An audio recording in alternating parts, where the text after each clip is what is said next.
By popular demand, it's Into the Woods, the famous Stephen Sondheim musical. I actually saw this play in a theater appreciation class once. I remember thinking, wow, this is incredibly clever and really smart, but it's kinda not really my thing. I knew the music was great, and in many respects it was ahead of its time, throwing these twists on fairy tales that now seem to be everywhere, but it's not something I listen to over and over and over. However, I also never thought they would make a movie out of it because, well, it's one of the hardest adaptations you can do. On top of so many characters, there's a bunch of different tones and a lot of uncomfortable adult themes and a lot of dark elements that really wouldn't mix well with a movie-going audience that's looking more for a musical comedy in this kind of setup. Does it pay off? Well, let's look at the story. Or stories, I should say. It's pretty much all of the classic fairy tale characters: Little Red Riding Hood, Jack and the Beanstalk, Cinderella, and so forth. Every one of them starts off wishing for something greater than what they have. Cinderella wants to go to the ball, Rapunzel wants to be free, so on and so forth. A good chunk of the focus is on the baker and his wife, who just want to have a child. But a crazy witch, played by Meryl Streep, comes in and lets them know that the reason she can't have a child is because she cursed them, because of a terrible act the baker's father did years ago. In order to relieve the curse, they have to get all sorts of various items that tie into the other fairy tale characters, and in a very short amount of time. Everybody's running around singing songs, trying to get their goals done, and when everything seems resolved and fixed, it turns out we're only at the halfway point. Suddenly, all their achieved goals and happily ever afters, it turns out, isn't what they were looking for, or didn't turn out like they expected. Thus, the second half of the movie is actually trying to pick up the problems of the original problems that they had in the first half. Kind of a strange story layout for a movie, huh? Especially one that's based on a 2.5-hour musical.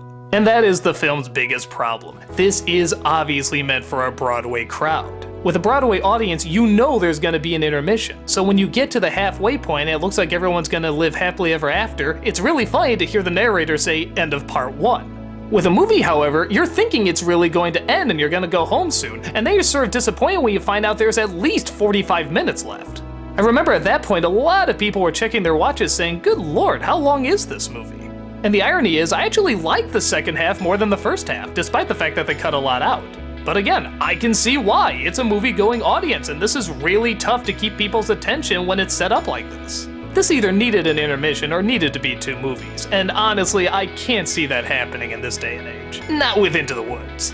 While most of the actors are good, including Meryl Streep, who's really yucking it up, she reminds me of Glenn Close from 101 Dalmatians, but still has those softer moments too. The tone is all over the place. Things that the original show had subtle are suddenly made extreme, and things that the show had extreme are suddenly made subtle, and sometimes they work, sometimes they don't, but to be honest, even in the Broadway play, it was kind of hard to get a feel for it. The original show had really goofy stuff, like at some point they feed the narrator to a giant. That's really funny. But then at other points, some main characters die off, and in really tragic ways, and they sing these really sad songs about it. It's like, wait a minute, didn't we just get rid of the narrator a second ago, breaking the fourth wall? How do these two things mix? Back then, that was very new and experimental for Broadway, especially considering the original fairy tales, but in a film, this is really hard to transfer over.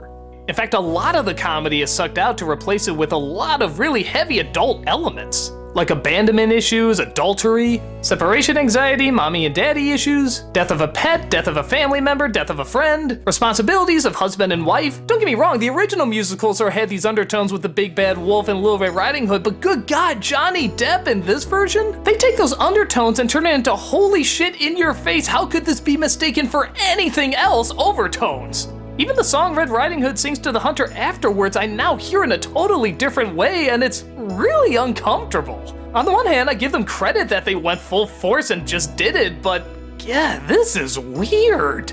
So hearing all this, you probably think I really don't like the movie, and yeah, on the whole, I don't think it works and didn't quite come together, but at the same time, it is such a tough adaptation. And as someone who did find the show interesting, I don't regret seeing it because I wanted to see how they were gonna try and do a lot of this. And some of the choices are very clever. I really like the visuals when you see Red Riding Hood and the grandma in the wolf's stomach. That was really creative. I love the way the atmosphere really captures the characters' emotions in the second half, which is strange because the first half that has all the giants and running around and fantasy stuff is actually played very safe. Not that much grand creativity, it's mostly just done in medium shots. But even then, there's some things that work. Like I remember there's a song where Cinderella's trying to think about what to do and they actually freeze time. That was a cool effect. There's another great shot when Johnny Depp howls like a wolf and we get this cool silhouette. I really wanted more of those, but for the couple that we got, it wasn't that bad. The real star of the movie is the music. I think that is one of the advantages to the film being so straightforward in the way it's shot, is that it allows the music to really excel. You're not really being distracted by all these crazy visuals being thrown at you, you're constantly listening to the nice melodies and the clever lyrics. And like I said, even though the second half has a lot of the songs cut out, they still sound pretty nice. I was really shocked at how well Meryl Streep did with some of the slower songs. I know she doesn't always get the pitch or the notes right, but I don't know, I thought she sounded okay. In between all the other goofy scenes she has, of course. So would I recommend it? Only if you're curious to see how the Broadway show is adapted, because it is neat to check out.